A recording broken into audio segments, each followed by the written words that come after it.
In this video, I will be going over the story of how the hoop dance came to the Anishinaabe and some hoop dance moves to get you started if you are an aspiring hoop dancer.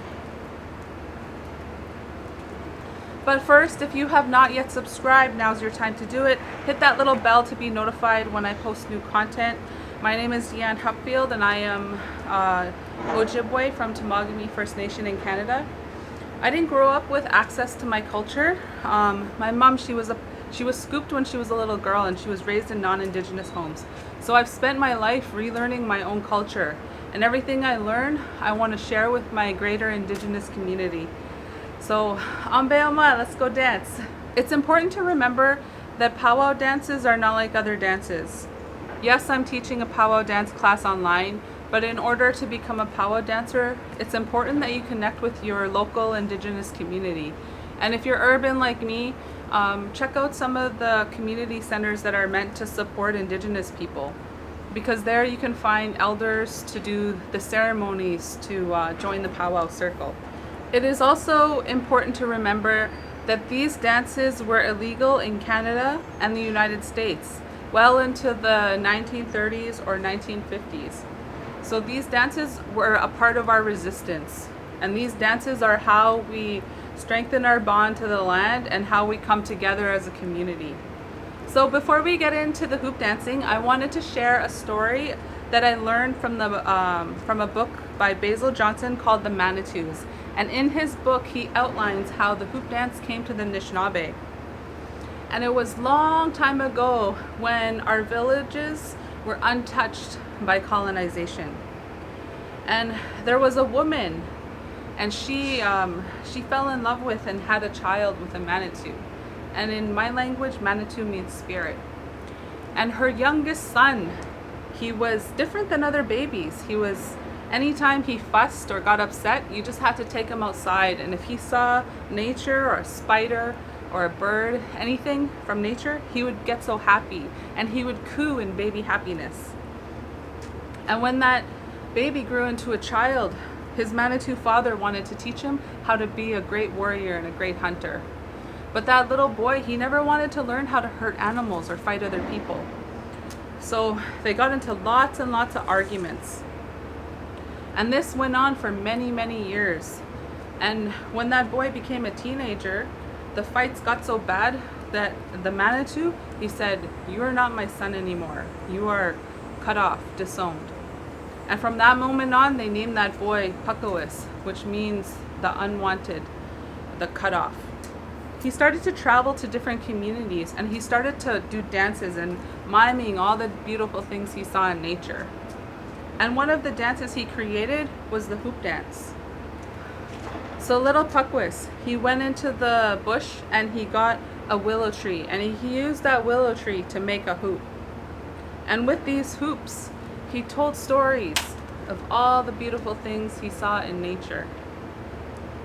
But one of the things that was forgotten about this hoop dance was this hoop was meant to represent the trauma and the struggles that we're likely to face in our lifetimes. And it is up to us to pick up our traumas and to work through them, because no one else can do that work for us. It's up to us. It's our own responsibility.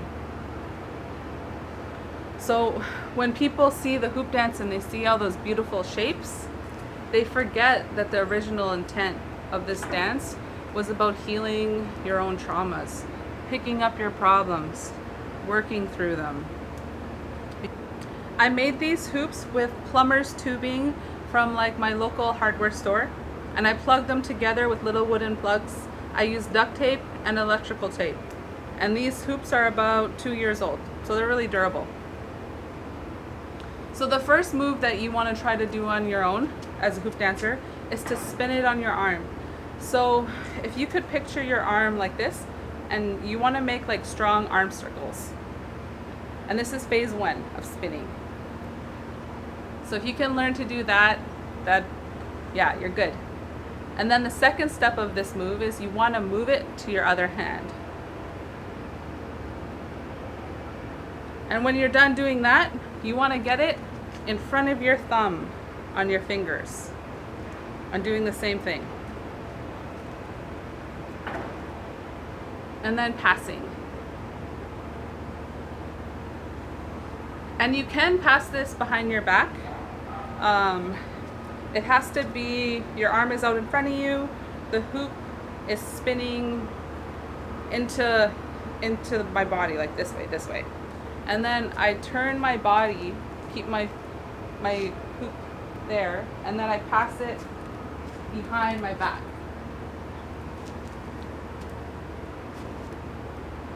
And in full time it looks like this.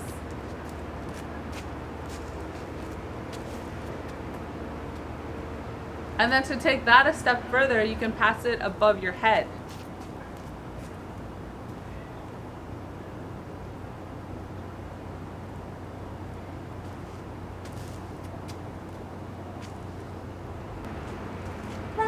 So the next move is a figure 8.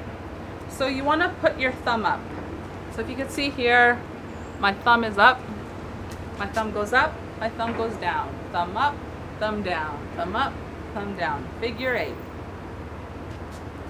And then of course doing that while dancing to music. And then you can pass it under your leg. But when you catch it underneath your leg, you want to make sure that when you catch it, both your thumbs are the same way, because that way it'll be easier to pass it to the next one.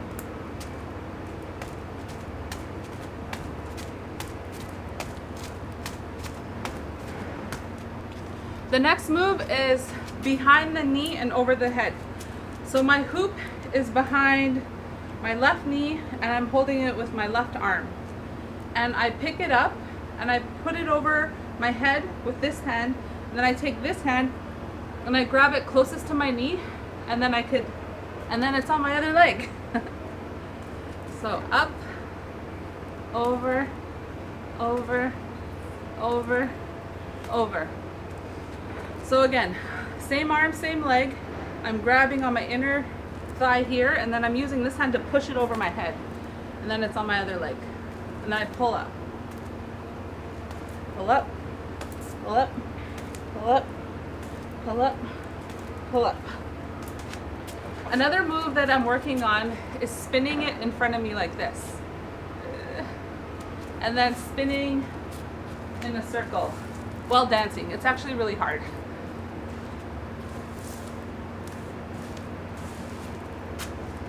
You could spin it above your head. And the technique for spinning above the head, you kind of want to like make like a big circle with your arm, because then it makes it a little bit easier to get it above your head.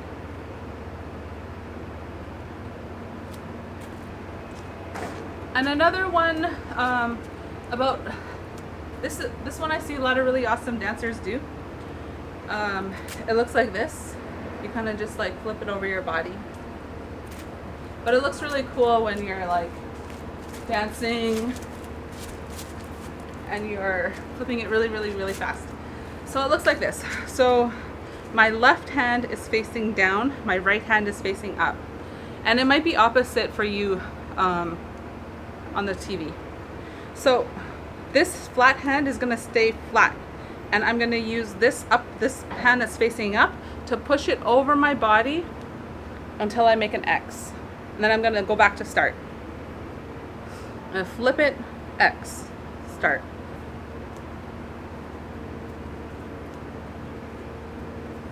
And then that way,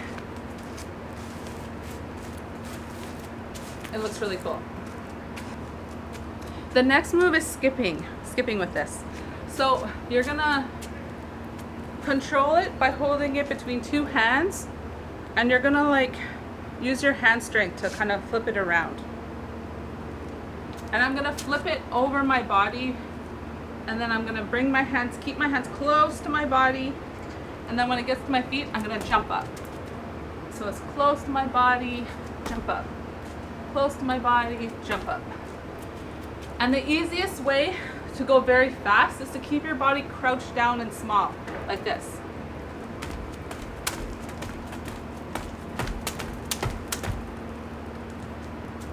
You can also go frontward. So it's the same thing. You jump over it, And then you keep your arms close to your body, and it comes up and over.